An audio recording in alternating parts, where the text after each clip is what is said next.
Hello students, good morning. स्वागत है आप सभी का एक बार फिर से ऑनलाइन क्लासेस के अंदर। तो पिछले लेक्चर तक हमने एफसीसी संरचना की स्टडी कर ली थी। आज हम HCP hexagonal closed packed structure, ठीक है, एचसीपी संरचना का क्या करेंगे, अध्ययन करेंगे। ठीक है, तो चलिए स्टार्ट करते हैं। देखो,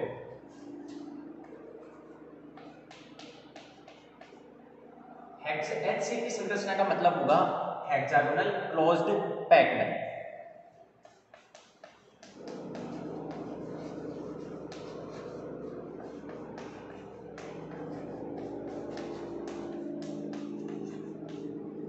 ठीक है, षटकोणीय, घनीय और पैक्ड यानी संकुलित। ठीक है, इस प्रकार से ये हमें क्या निकालना है, इसके लिए सारी चीजें निकालनी है कि इसके अंदर समन्वय संख्या क्या होती है, इसकी स्ट्रक्चर क्या होती है। ठीक है, इसकी जो पैकिंग फैक्टर है, संकुलन गुणांक, वो कितना है, इसके अंदर अभाज्य कोष्टिका किस प्रकार से बनेगी, इसकी एक एक कोष्टिका में क्या क्या होता है। तो ये वगैरह वगैरह चीजें, सारी चीजें जो हैं ये हम डिस्कस करने जा रहे हैं। चलिए, सबसे पहले हम क्या बना लेते हैं, एचसीपी संरचना को ड्रॉ कर लेते हैं, जैसे कि हमने पहले भी ड्रॉ किया था। ठीक है, याद है आपको। यहाँ पर हमें दो परमाणु इस प्रकार से लेना है,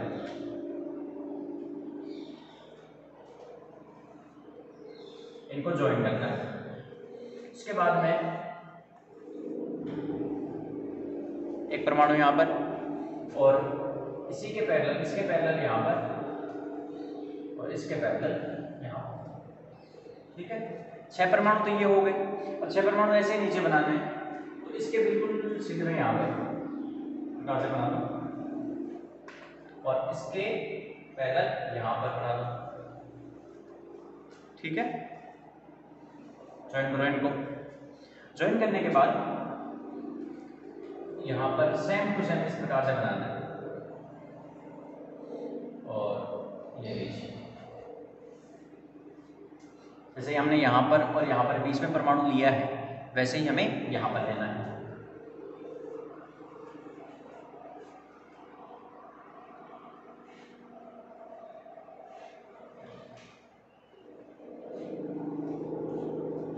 और अब क्या करना है, इस वाले पॉइंट को इससे ज्वाइन करना है।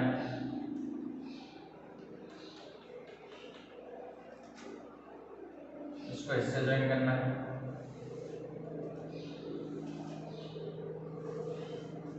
अब ये संरचना पूरी नहीं है, अब ये संरचना पूरी नहीं है। कैसे नहीं है कि इसके अंदर एक परमाणु यहां पर रहता है बीच में,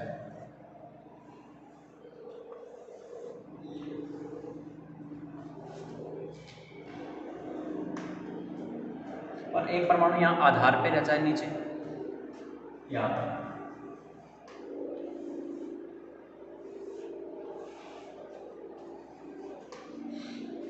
ठीक, ये संरचना है। लेकिन मैंने बताया था तुम्हें पहले भी कि 3 परमाणु बीच में होते हैं, हमने वहां पर ड्रॉ नहीं किया था, लेकिन हम यहां पर इसको लेके चलेंगे। 3 परमाणु यहां पर होते हैं,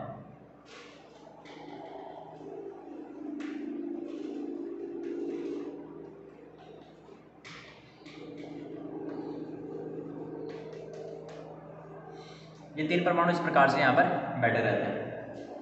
अब ये इसकी स्ट्रक्चर की बात है, जिसमें ये तो होता है ए वेक्टर, ये होता है बी वेक्टर, और इसकी जो हाइट है ये वाली, ठीक है, ये परमाणु, ये जो लाइन है इसका टच नहीं करता है, ध्यान रखना। ये जो हाइट है इसकी, ये सी है, हाइट कितनी है, सी वेक्टर। ए और बी के बीच में एंगल कितना कितना होता है, 120, जो कि गामा कहलाता है। तो गामा होता है 120। अल्फा, अल्फा क्या है, बी और सी के बीच में, तो ये देखिए 90 होता है अल्फा। और बीटा, बीटा क्या है, सी और ए के बीच में, वो भी 90 है। जबकि ए और बी के बीच में कितना है, गामा 120, 120 डिग्री लिखवाया था ना पहले तुम्हें। अब इसमें हम समन्वय संख्या देख लेते हैं इसकी कितनी है। ठीक है, तो एचसीपी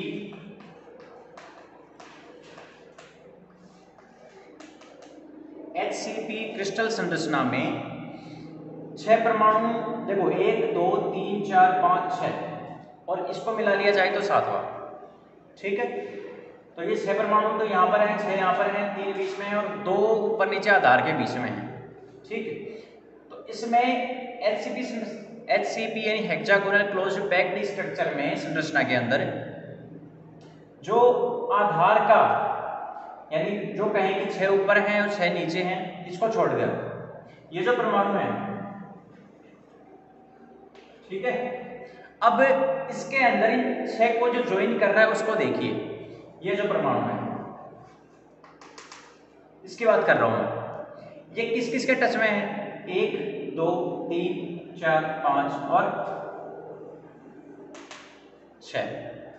ठीक है, 6 तो ये हो गए। डिस्टेंस इनकी सबसे, ठीक है, जैसे ए वेक्टर यहां पर जो होता है और ये बी वेक्टर है। ठीक है, अब इनकी जो डिस्टेंस है, जैसे ए वेक्टर बराबर होता है, हम इसका एक्स एक्सिस में बाद में मान निकालेंगे, लेकिन मैग्नीट्यूड की बात कर रहा हूं केवल, तो मैग्नीट्यूड इसका ए होता है। ऐसे ही बी वेक्टर का मैग्नीट्यूड ए होता है। ठीक, लेकिन इसमें जो सी वेक्टर है वो थोड़ा सा डिफरेंट होता है, लेकिन इस परमाणु से इस परमाणु की, इसकी और इसकी दूरी बराबर होती है। मैं क्या कह रहा हूं, इस परमाणु से इसकी, इसकी और इसकी दूरी क्या होती है? सेम होती है। ठीक, तो और वो होती है ए के बराबर, इसलिए 1 2 3 4 5 6 तो ये हो गए इसके कांटेक्ट में। फिर 1 2 और 3 ये इस परमाणु से इस प्रकार से है कि ये नीचे वाला परमाणु यहाँ बीच में है और 3 यहाँ ऊपर है, 1 2 और 3 बीच के अंदर फंसे हुए हैं, जिनसे नीचे वाला जो बीच वाला है आधार का ये परमाणु, उनसे बराबर दूरी होती है तीनों की। ठीक है, तीनों की अलग अलग दूरी निकाली जाए तो बराबर होती है। इसका मतलब 3 तो ये होंगे और 3 ही नीचे वाले में आएंगे। जब ऐसी संरचना हम बनाएंगे तो उसके बीच में कौन आएंगे? ये तीनों आएंगे, यहाँ पर कुछ यहाँ पर आएंगे, तो 3 और 3 6 और 7 8 9 10 11 और 12। ठीक है, यानी 3 तो ये मध्य में जो बैठे हैं, 3 जो इसके नीचे संरचना आएगी उसके 6 और 6 इसके पास वाले जो आधार के अंदर बने हुए हैं, उसी तल के अंदर जो बने हुए हैं। तो ऐसे कोऑर्डिनेशन नंबर यानी समन्वय संख्या इसकी कितनी होती है? 12 होती है HCP। 6 परमाणु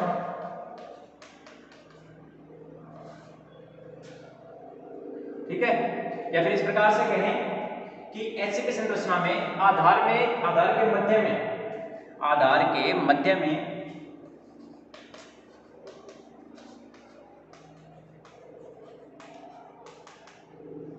स्थित परमाणु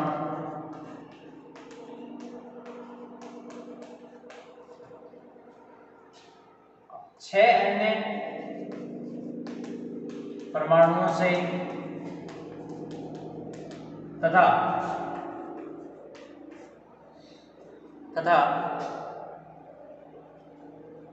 3 परमाणु जो कि संरचना के मध्य में।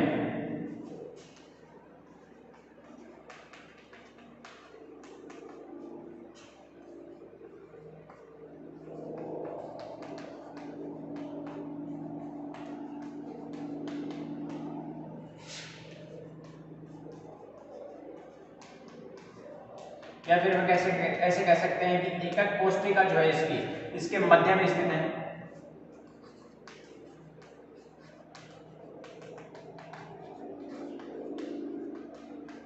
वह 3 अन्य परमाणु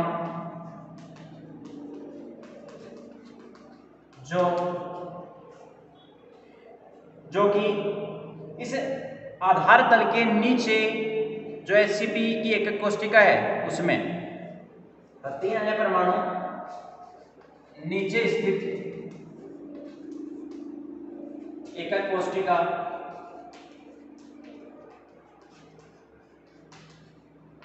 में होते हैं।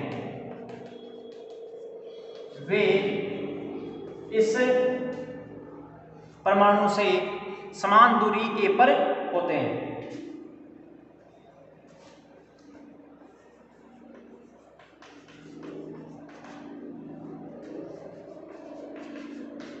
समान दूरी a पर होते हैं। अतः HCP संरचना की समन्वय संख्या 6 + 3 + 3 कितनी हो गई? 12।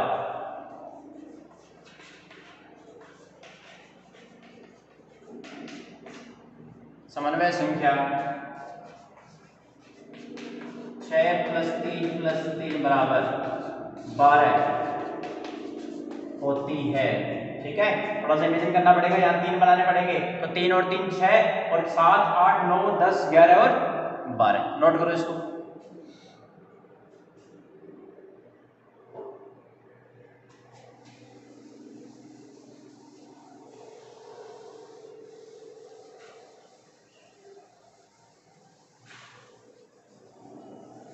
समन्वय संख्या तो इसकी 12 होगी।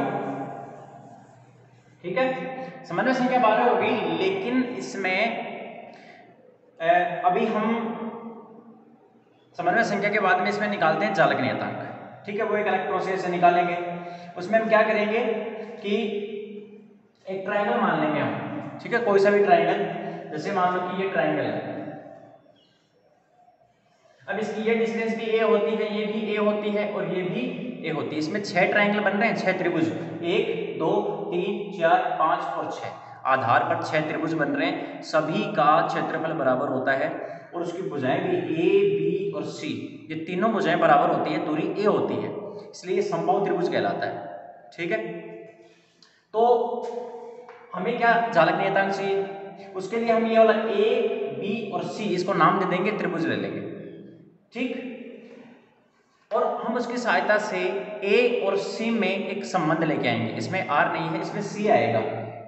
इसकी जो लंबाई ऊंचाई है उसमें C में, और ये जो दूरी है ये भी A है, ये भी A है, ये भी A और A, सभी की दूरियां कितनी है? A है। तो उस C में और A में रिलेशन लेके आना होता है। दूसरी चीज, इसमें हम यहां से एक चीज और निकालते हैं कि इसमें पैकिंग फैक्टर जो निकलेगा उसके लिए हमें इसका आयतन निकालना पड़ेगा। ठीक है, v बराबर a³ से काम नहीं चलेगा। यहाँ पर v बराबर a³ नहीं, वो केवल घन के लिए होता है। यहाँ पर क्या करना पड़ेगा, आधार का क्षेत्रफल निकालेंगे, उसको ऊंचाई से मल्टीप्लाई कर देंगे, तो इसका पूरा वॉल्यूम निकल के आ जाएगा। आधार का क्षेत्रफल कैसे निकलेगा? 1 2 3 4 5 और 6 संभव त्रिभुज, 6 का एरिया निकाल लो और c से मल्टीप्लाई कर दो, तब जाके क्या निकल जाएगा? इसका एकक कोष्टिका का आयतन। लेकिन एक चीज और है, यदि हम परमाणुओं का आयतन निकालेंगे, क्योंकि उसमें आता है पैकिंग फैक्टर में ऊपर प्रभावी परमाणुओं का आयतन एकक कोष्टिका में बटे एकक कोष्टिका का कुल आयतन। तो परमाणुओं का आयतन निकालने के लिए परमाणुओं की संख्या भी चाहिए। तो प्रभावी परमाणुओं की संख्या कितनी आएगी इसके अंदर, उसको देख लो एक बार, बाद में मैं डायरेक्ट लिखूंगा। इसमें जो प्रभावी परमाणुओं की संख्या है, देखो 1 2 3 तो बीच में है, ये किसी से साझा नहीं कर रहे, इसका मतलब 3 तो ये आएगा, प्लस 3 तो ये कंफर्म है। उसके अलावा 1 और 2, ये 2 परमाणु हैं जो आधार में हैं, लेकिन इनकी हिस्सेदारी कितनी है? देखो इसके ऊपर एक और बैठा रहता है, ऐसे कैसे? ठीक है, मतलब ये जो परमाणु है वो 2 एकक कोष्टिकाओं में साझेदारी कर रहा है। तो 1 और 2, ये 2 परमाणु हैं जो आधार में हैं, लेकिन प्रत्येक की साझेदारी कितनी है? 1/2। तो 2 गुणा 1/2, एक यहां से आ गया, प्लस 1 2 3 4 5 6 और 1 2 3 4 5 और 6 और 6 12 परमाणु ऐसे हैं जो कॉर्नर के ऊपर है, कोनों के ऊपर है, लेकिन प्रत्येक की हिस्सेदारी कितनी है? 1/6 की। क्यों है 1/6 की? क्योंकि देखो 1 2 3 4 5 और 6, इसके चारों तरफ हम 6 एकक कोष्टिकाएं बिठा सकते हैं, चारों तरफ 6 एकक कोष्टिकाएं बिठा सकते हैं। यानी कहने का मतलब जो प्रत्येक परमाणु है ना, ये 6 एकक कोष्टिकाओं से साझेदारी करता है। ठीक है, एक यहां पर आएगा, एक यहां पर आएगी, ठीक, एक इसके ऊपर आएगी। तो प्रत्येक की जो हिस्सेदारी होती है वो 1/6 की होती है। समझ में आ रही है बात? इसलिए 12 की कितनी हो जाएगी, और एक यहां से आएगा, तो 3 + 1 + 2 कितना हो गया? 6। तो इसमें प्रभावी परमाणुओं की संख्या जो निकल कर आती है, याद रखना प्रभावी परमाणुओं की संख्या होगी 6। ठीक है, चलो अब इसमें हम निकाल लेते हैं चालक नियतांक।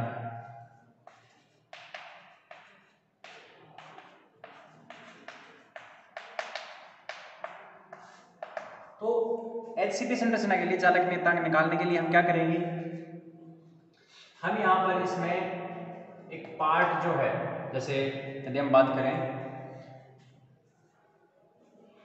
एक ट्रायंगल को डिस्कस करेंगे, जो कि हमने नीचे 6 त्रिभुज बन रहे हैं इसके HCP संरचना के अंदर, उसमें से एक ट्रायंगल देखो इस प्रकार से लेना है। कौन सा लेना है, देखो इस प्रकार से संरचना है नीचे।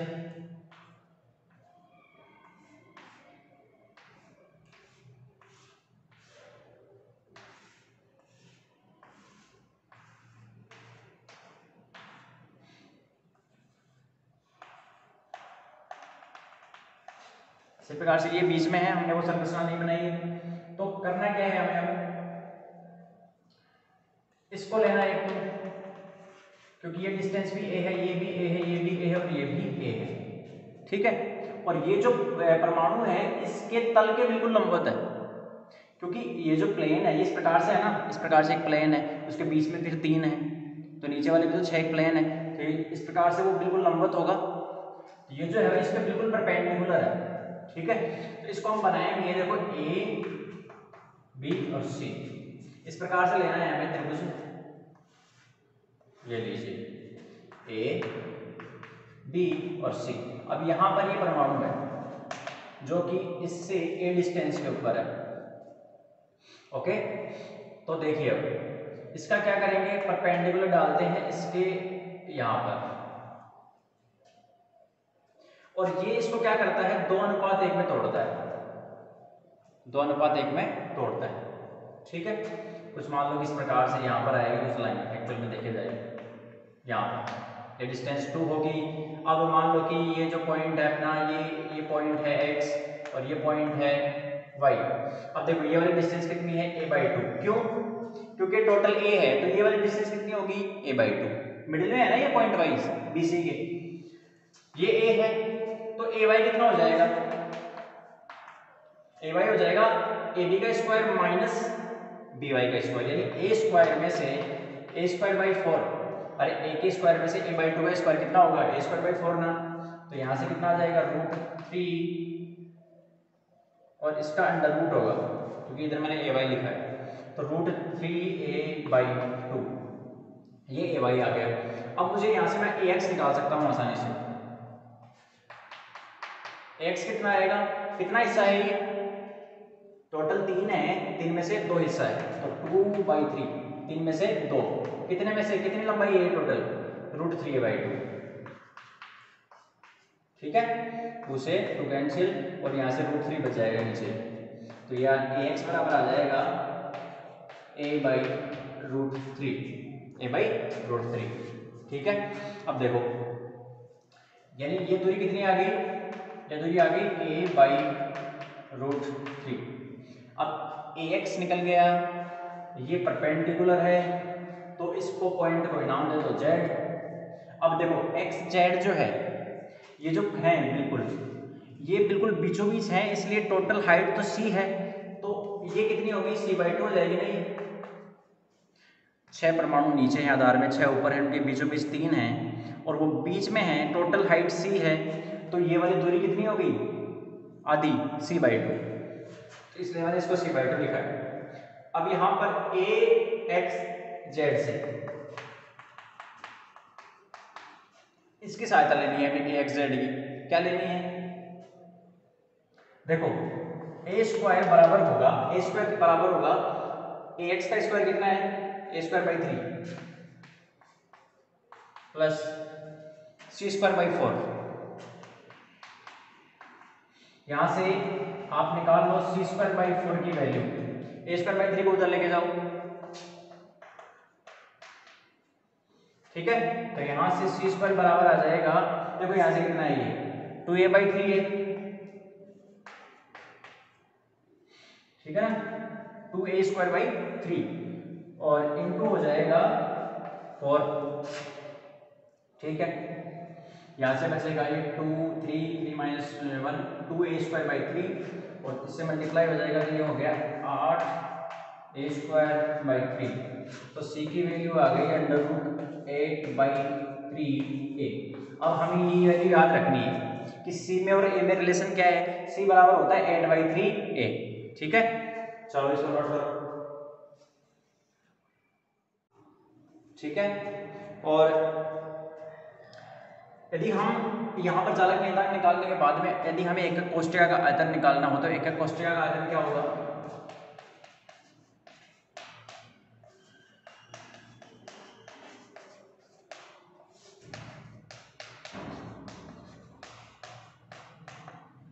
इस एकक कोष्ठिका का आयतन सिंपली हो जाएगा। देखो v बराबर कितना होगा, जैसा कि मैंने तुम्हें पहले बताया था कि 6 है आधार के अंदर समबाहु त्रिभुज, तो 6 गुणा ABC,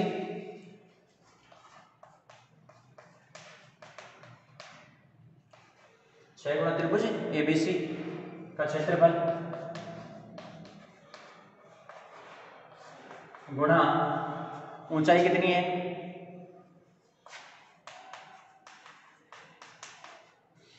तो 6 गुणा त्रिभुज ABC का क्षेत्रफल कितना होगा। अभी अपने पास था जो अरेंजमेंट था इस प्रकार से था ABC, फिर उसके अंदर हमने x या y।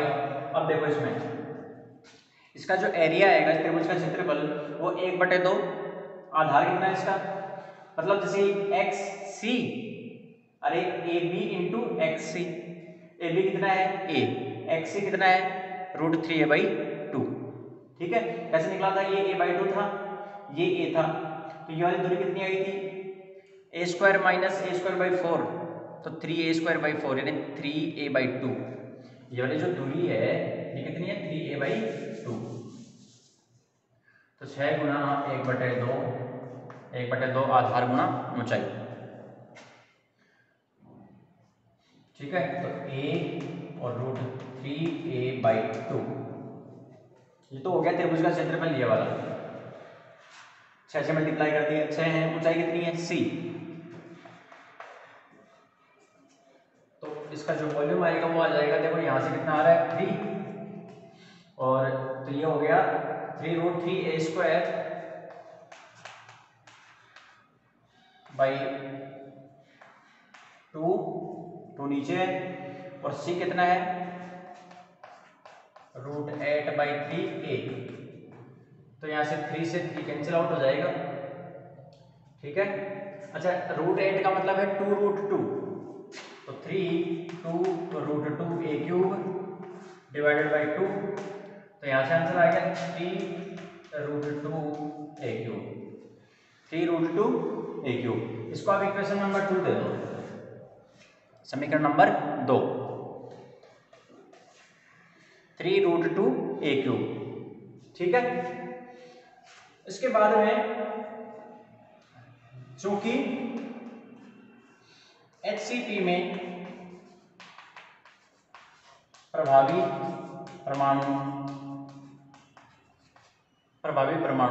कितने हैं, प्रभावी परमाणुओं की संख्या है इसके अंदर, जैसे हमने पहले कैलकुलेट की थी कि 12 परमाणु हैं, लेकिन उनका हिस्सेदारी कितनी है 1/6 की, प्लस डायरेक्ट लिख रहा हूं मैं यहाँ पर 12 परमाणु कोनों पर उनकी हिस्सेदारी 1/6 की है, प्लस 2 आधार में है लेकिन उनकी हिस्सेदारी 1/2 की है, प्लस 3 मध्य में है, तो यहां से कितना आएगा 6। तो प्रभावी परमाणुओं का आयतन, ये एकक कोष्ठिका में कुल परमाणुओं का आयतन कितना हो जाएगा, आता है एकक कोष्ठिका के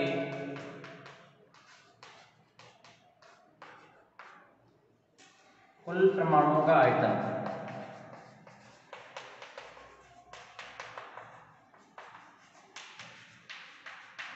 इसके कुल परमाणुओं का आयतन कितना हो जाएगा, V टोटल बराबर 6 गुणा 4/3 पाई,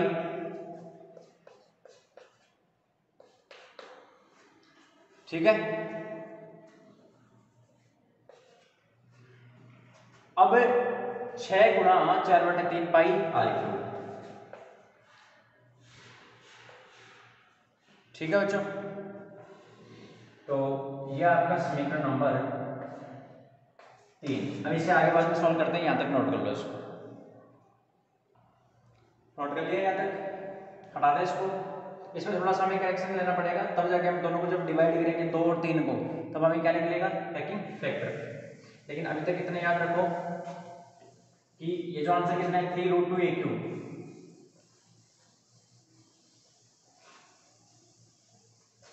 देखो इससे आगे लिखेंगे अभी 3√2 a क्यूब है ये, ठीक है, समीकरण नंबर 2। इसमें थोड़ा सा क्या करना है, 3 दूनी 6, 4 दूनी 8, तो ये कितना हो गया 8 पाई r क्यूब, ठीक है, यहाँ तक आ गए 8 पाई r क्यूब।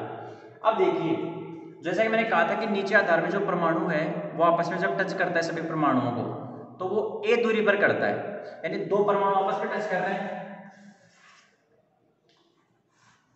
दूरी कितनी है 2r, ठीक है, दूरी कितनी है 2r, और a दूरी पर टच कर रहे हैं, मतलब 2r किसके बराबर होना चाहिए, a के बराबर होना चाहिए।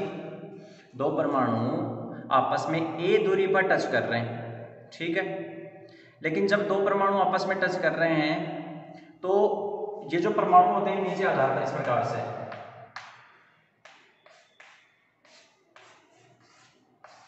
इस प्रकार से होता है, ये जो बीच वाला है परमाणु ये सभी को टच करता है, ठीक है, इस प्रकार से। जैसे इस परमाणु की बात करें और ये बीच वाला इस प्रकार से लगातार टच में रहता है, ये दूरी 2r है, क्योंकि r इसकी रेडियस टोटल कितनी होगी 2r, किसके बराबर है a के बराबर, तो 2r बराबर यहाँ पर क्या है a,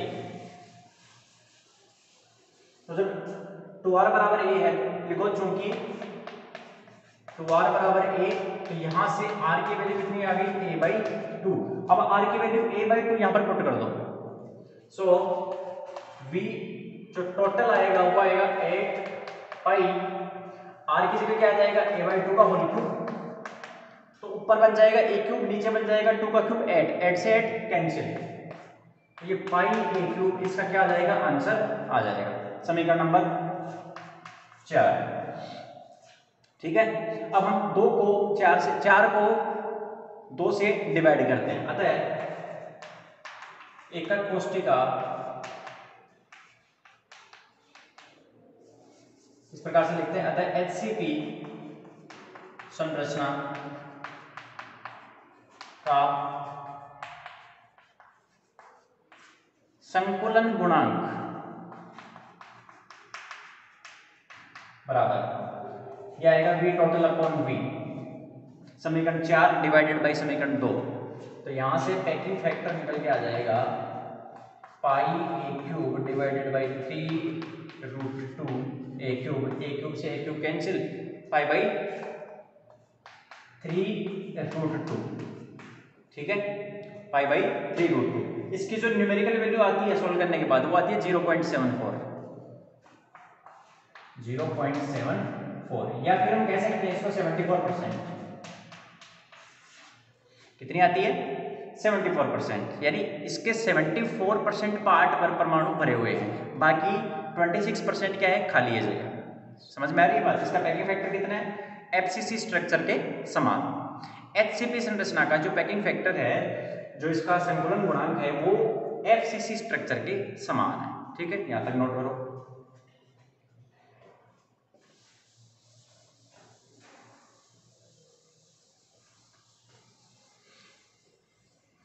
तो इसकी समन्वय संख्या 12 होती है, इसमें कोऑर्डिनेशन नंबर 12 होती है, इसके जो प्रभावी परमाणुओं की संख्या है वो 6 होती है, 6 का आयतन निकालेंगे सभी का, तो कितना आ जाएगा पाई a क्यूब आएगा हमने सोल्व करने के बाद, ठीक। अब इसमें जो अभाज्य सदिश हैं वो किस प्रकार से कैलकुलेट किए जाते हैं, ठीक भाई, पैकिंग फैक्टर तो हमने कैलकुलेट कर लिया 74% है, अभाज्य सदिश देखो,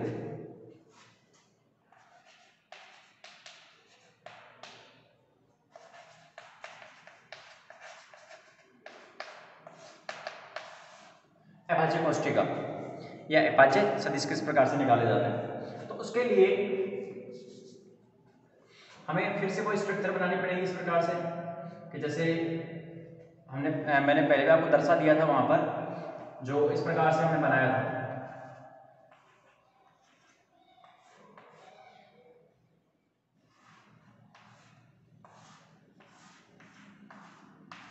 ठीक है, इस प्रकार से हमने संरचना बनाई थी, तो इसमें एक बीच में था यहाँ पर, ठीक है। और ये तो होता है इसमें सी वेक्टर ऊपर की तरफ, आप उसी के अंदर दसाना, इसको अलग से बनाने की जरूरत नहीं है। यहाँ पर ए वेक्टर है, इधर बी वेक्टर है इस परमाणु से। अब ये दूरी ए है, इसका मैग्नीट्यूड कितना है? देखो, यदि मैं इस प्रकार से यहाँ पर एक कोऑर्डिनेट सिस्टम मानूं, ये वाई, ऊपर जेड और इधर इस डायरेक्शन में आएगा एक्स, क्योंकि जेड तो क्या है, बाहर की तरफ है, तो एक्स वाई तो इसी तल में रहेगा ना।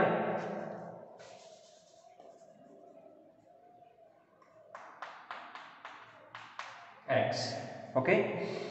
देखो ध्यान से देखना इस चीज को, ए वेक्टर इधर जा रहा है, ये टोटल जो एंगल है वो तो 60 है, 60 60 और 60 समबाहु त्रिभुज की विशेषता होती है ना।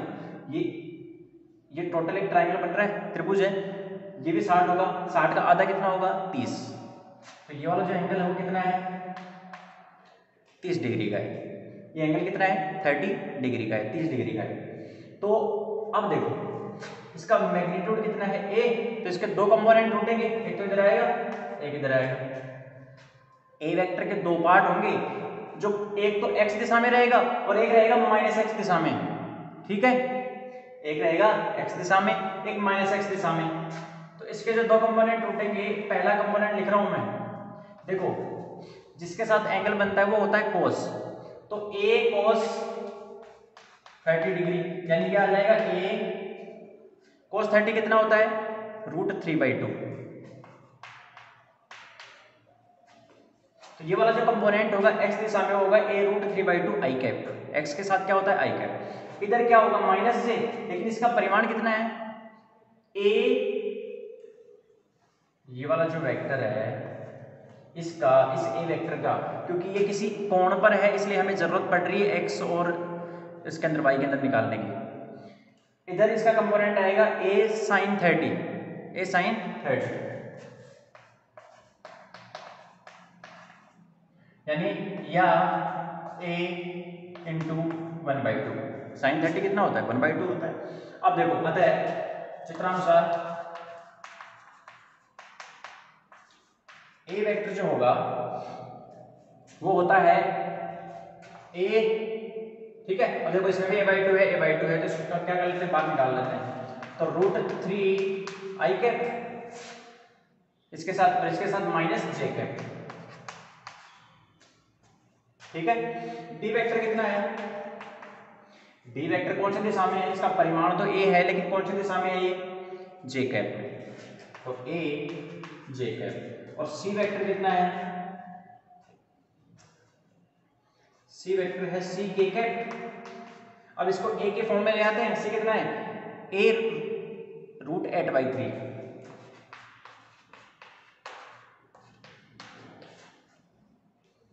√8/3 a k कैप, ठीक है। ये हमने निकाल ली, तीनों को नोट करो। अब इसका आयतन निकाल लेते हैं।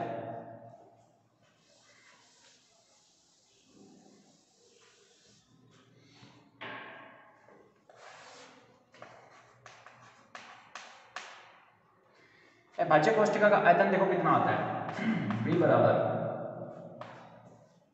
a vector dot b cross c,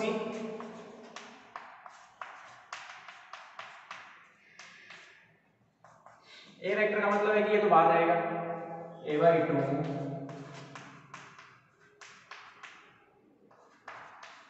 dot